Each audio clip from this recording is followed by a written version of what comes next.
Gegeven een T-vormige doorsnede, waarvan ook de ligging van het zwaartepunt bekend is.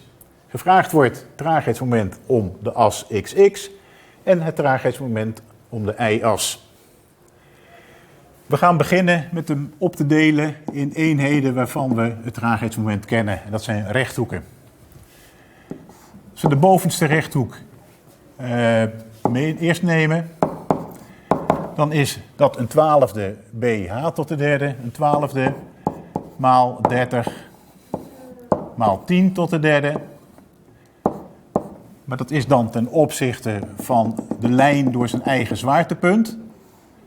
Maar daar wil ik hem niet weten. Ik wil hem weten ten opzichte van de as x. En dat is een afstandje 6 lager. Dan krijg je de verschuivingsregel. Die zegt, doe dan het oppervlakte maal de afstand waarover die verschoven is in het kwadraat erbij. De bijdrage van de onderste rechthoek is dan een 12e maal de breedte is nu 10 en de hoogte is 20.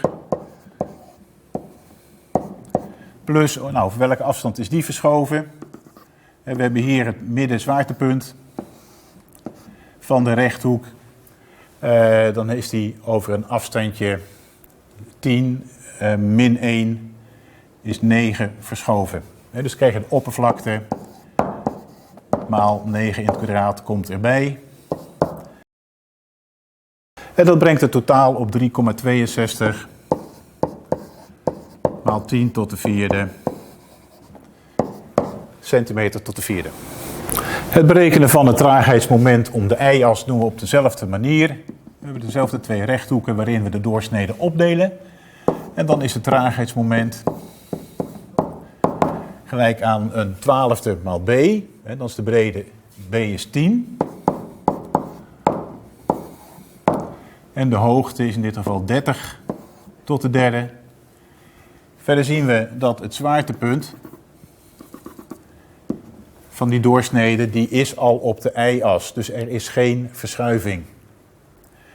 Dat geldt ook voor de onderste rechthoek. Er is geen verschuiving, maar ik heb dan nog wel te maken met een 12e maal 20 maal 10 tot de derde. En daar komt uit 2,42 maal 10 tot de vierde centimeter tot de vierde.